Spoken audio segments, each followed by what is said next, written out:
Hi, this video is about pie paragraph structure, so I'm going to go over how to effectively structure an analytical paragraph. So any analytical paragraph is going to start with a topic sentence. That topic sentence is going to answer the prompt if you have a prompt.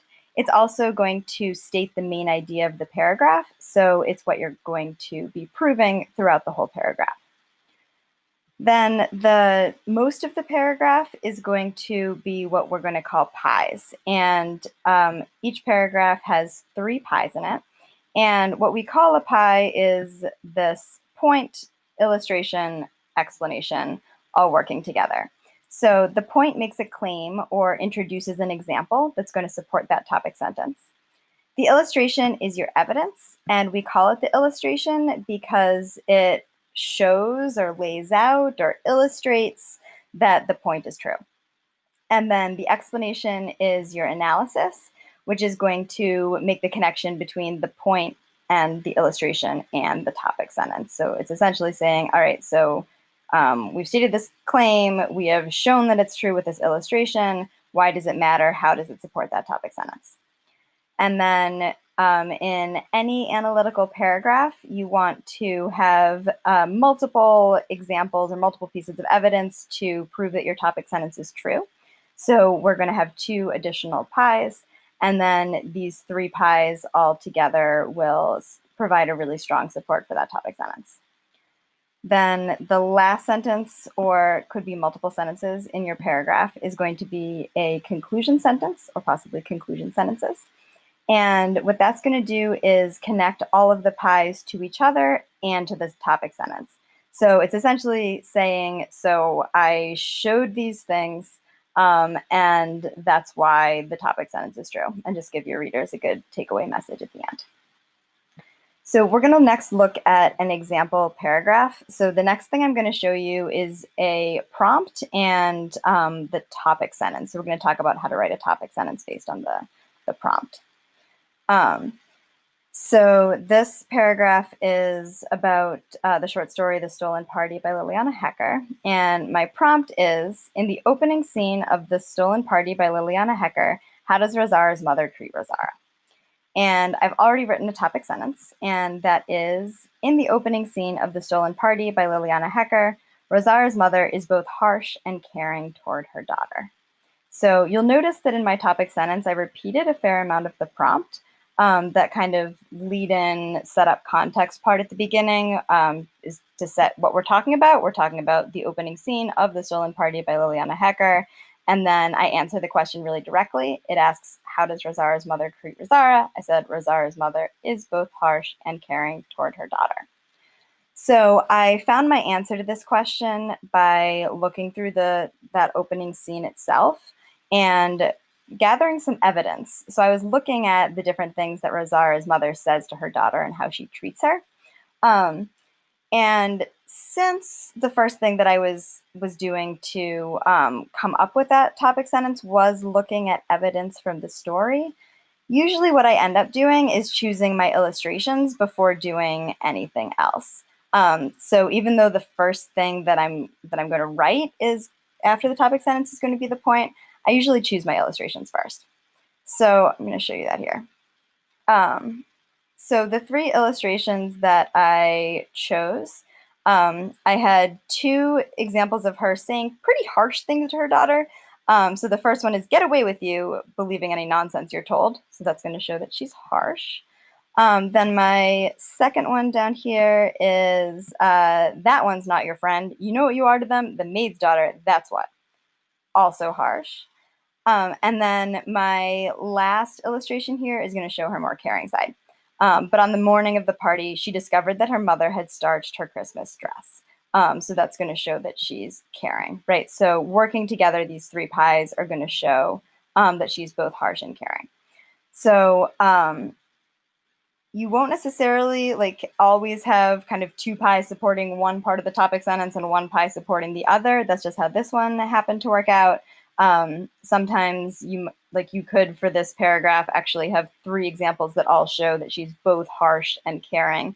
You have some flexibility there as long as all together your 3 pies support all of your topic sentence. All right. So I'm going to show you the rest of what I have for this first pi. So the point is going to set up my illustration, right? Introduce that example. So I said, in her first line of dialogue, Razar's mother uses a harsh tone to say that the monkey isn't real. She says, "Get away with you, believing any nonsense you're told." Razar's mother rudely rejects her daughter's opinion instead of listening to her perspective or trying to discuss the issue more gently. So I just wanted to show you kind of how this all works together quickly. So as you can see, I've bolded the connections to the topic sentence, the word harsh, and also rudely rejects, because that also shows that she's being harsh. So I want to make sure that I have that connection to the topic sentence in both the point and the explanation. The other thing that the point does is give some context for the illustration. So when are we talking about? So she's harsh. Okay, when? So I have that it's in the first line of dialogue. I also say she's being harsh when she says the monkey isn't real, right? So that gives some good context for understanding that illustration. And then my explanation is going to go into a little bit more depth in analyzing what happens in that illustration. So it's going to be more specific than the point. So she's rudely rejecting her daughter's opinion. She's not listening to her perspective. She's not being gentle, right? So I'm explaining exactly how this is harsh. All right, my next point is going to start with a transition. So I've underlined that here, the word also.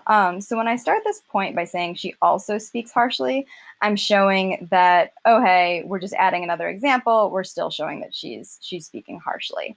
And then I again set context when insulting Razar's friendship with Luciana. And then my illustration is, which I read you before, Razar's mother says, "That one's not your friend. You know what you are to them, the maid's daughter, that's what." So my explanation starts with, it is not kind, so my connection to being harsh, it is not kind of Razar's mother to announce that a friendship Razara cares about does not exist. And now I actually also showed how she's being caring here. So I said, however, this harshness comes out of a place of caring. She wants to convince Razara not to go to the party to save her from getting hurt later on.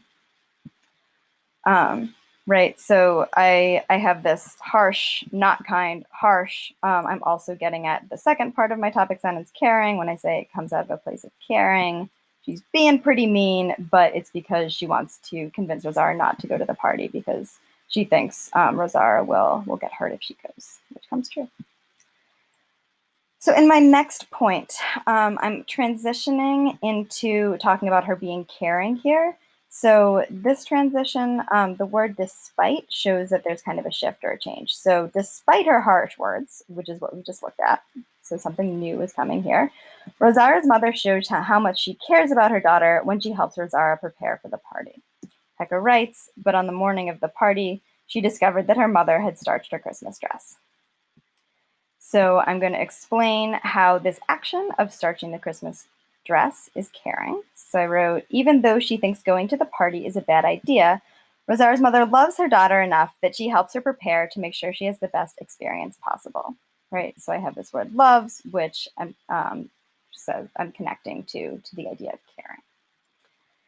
All right, and then I just need to tie everything together in my conclusion sentence. So I have some good stuff to tie together here because I was showing, those two sides of both harsh and caring, right? So whereas my topic sentence just said, hey, she is both harsh and caring. My conclusion sentence, I'm going to want to explain a little bit more why, right? That does kind of sound like a contradiction. So let's see if we can draw a better conclusion after all my examples. So Razara's mother speaks to Razara harshly, but this comes out of a place of genuine caring. Her harsh words are intended to protect her daughter from being harmed later. All right, and that is my complete analytical paragraph. Thanks for watching.